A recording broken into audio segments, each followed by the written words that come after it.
জাহান্নাম হারাম যে তিন চোখের জন্য স্বাভাবিকভাবে ব্যক্তির কর্মগুণে পরকালীন জীবনে জান্নাত কিংবা জাহান্নাম নির্ধারিত হবে, তবে এমন কিছু সৌভাগ্যবান মানুষ আছেন যাদের জন্য আল্লাহ তাআলা জাহান্নামে প্রবেশ হারাম করে দিয়েছেন।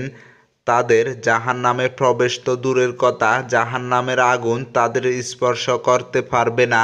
এ প্রসঙ্গে হাদিসে বর্ণিত হয়েছে, আবু হুরায়রা রাদিয়াল্লাহু তাআলা বলেন, আমি রাসূলুল্লাহ সাল্লাল্লাহু আলাইহি ওয়াসাল্লামকে এক রাতে বলতে শুনেছি, তিনি বলেন, যে চোখ আল্লাহর রাস্তায় রাত জেগেছে তার জন্য জাহান্নাম হারাম করে দেওয়া হয়েছে, এবং যে চোখ আল্লাহর ভয়ে কেঁদেছে সেই চোখের জন্য জাহান্নাম হারাম করে দেওয়া হয়েছে।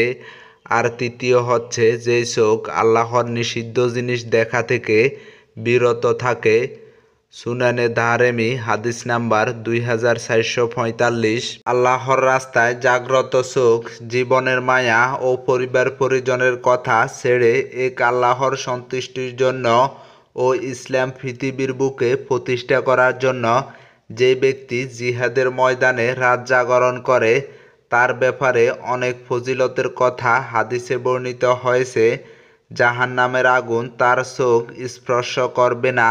রাসূলুল্লাহ সাল্লাল্লাহু আলাইহি ওয়াসাল্লাম বলেছেন, দুটি চোখ জাহান্নামের আগুন স্পর্শ করবে না। প্রথম হলো ওই চোখ যা আল্লাহর ভয়ে কাঁদে, দ্বিতীয় ওই চোখ যা আল্লাহর রাস্তায় রাত জাগরণ করে। তিরমিজি হাদিস নাম্বার 1633। আল্লাহর রাস্তায় পাহারাদারির উত্তম আমল। রাসূলুল্লাহ সাল্লাল্লাহু আলাইহি ওয়াসাল্লাম বলেছেন, আল্লাহর রাস্তায় একদিন পাহারাদারি করা পৃথিবী ও তার উপর যা কিছু আছে সব কিছু থেকে উত্তম, আর জান্নাতের চাবুক পরিমাণ জায়গা দুনিয়ার সব কিছু থেকে উত্তম, আর জিহাদের ময়দানে এক সকাল ও এক বিকেলে ব্যয় করা পৃথিবীর সব কিছু থেকে উত্তম। সহিহ বুখারী হাদিস নাম্বার 2892। আল্লাহর ভয়ে কাঁদা মানুষের মধ্যে যত ভালো গুণ আছে তার অন্যতম একটি নির্জনে আল্লাহর ভয়ে কাঁদা। এই কান্না আল্লাহর অত্যন্ত প্রিয়। রাসূলুল্লাহ সাল্লাল্লাহু আলাইহি ওয়াসাল্লাম বলেছেন, দুটি চোখ জাহান্নামের আগুন স্পর্শ করবে না। প্রথম হলো ওই চোখ যা আল্লাহর ভয়ে কাঁদে, দ্বিতীয় ওই চোখ যা আল্লাহর রাস্তায় রাত জাগরণ করে। তিরমিজি হাদিস নাম্বার 1633। আল্লাহর ভয়ে কাঁদা চোখের পানির মূল্য। রাসূলুল্লাহ সাল্লাল্লাহু আলাইহি ওয়াসাল্লাম বলেছেন, যে মুমিন বান্দার দু চোখ থেকে আল্লাহর ভয়ে পানি বের হয়ে আসে, যদিও তা মাছির মাথার পরিমাণ হয় এবং তা কপাল বেয়ে পড়ে, তাতে আল্লাহ তার জন্য জাহান্নাম হারাম করে দেন। ইবনে মাজাহ হাদিস নাম্বার 4197। আল্লাহর ভয়ে কাঁদায় আরশের ছায়া লাভ হয়।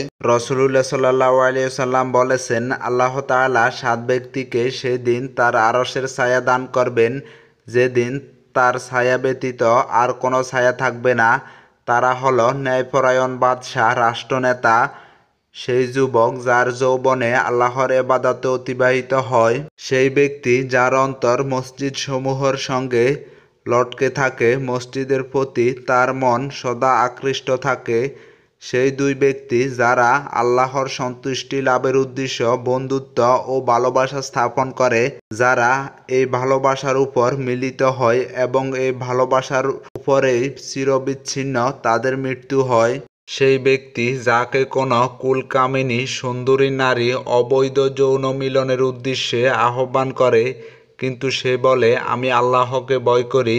সেই ব্যক্তি যে দান করে গোপনে, এমনকি তার ডান হাত যা প্রদান করে তা তার বাম হাত পর্যন্ত জানে না।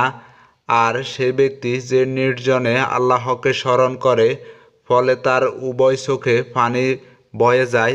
সহিহ বুখারী হাদিস নাম্বার 660। নিষিদ্ধ বস্তু দেখা বিরত চোখ। চোখ আল্লাহর এক বিশেষ নেয়ামত, আল্লাহ প্রদত্ত। এই নেয়ামতের শুকরিয়া ও কৃতজ্ঞতা হলো অবৈধ ও নিষিদ্ধ বস্তু থেকে সেটাকে বিরত রাখা। যারা আপন চোখ অবৈধ দৃষ্টি থেকে বিরত রাখে তাদের ব্যাপারে হাদিসে অনেক ফজিলতের কথা বর্ণিত হয়েছে। রাসূলুল্লাহ সাল্লাল্লাহু আলাইহি ওয়াসাল্লাম বলেছেন, 3 ব্যক্তির চোখ জাহান্নামের আগুন দেখবে না। যেই চোখ আল্লাহর রাস্তায় পাহারা দেয়, আর যেই চোখ আল্লাহর ভয়ে কান্না করে, আর যেই চোখ আল্লাহর নিষিদ্ধ বস্তু থেকে বিরত থাকে, কিয়ামতের দিবসে কান্না থেকে মুক্ত থাকবে। রাসূলুল্লাহ সাল্লাল্লাহু আলাইহি ওয়াসাল্লাম বলেছেন, কিয়ামতের দিন সব চোখ কান্নারত থাকবে, কেবল সেই চোখ ব্যতীত যা আল্লাহর নিষিদ্ধ বস্তু থেকে বিরত ছিল এবং যেই চোখ আল্লাহর রাস্তায় জাগ্রত ছিল, আর যেই চোখ থেকে আল্লাহর ভয়ে সুঁইয়ের মাথার পরিমাণ অশ্রু ঝরেছিল। ঈমানের স্বাদ লাভ হয়। রাসূলুল্লাহ সাল্লাল্লাহু আলাইহি ওয়াসাল্লাম বলেছেন, দৃষ্টিপাত শয়তানের বিষাক্ত তীরসমূহের একটি। যে ব্যক্তি আল্লাহর ভয়ে তা বর্জন করবে, আল্লাহ তাকে বিনিময়স্বরূপ এমন ঈমান দান করবে যে ঈমানের মিষ্টতা সে তার অন্তরে অনুভব করবে।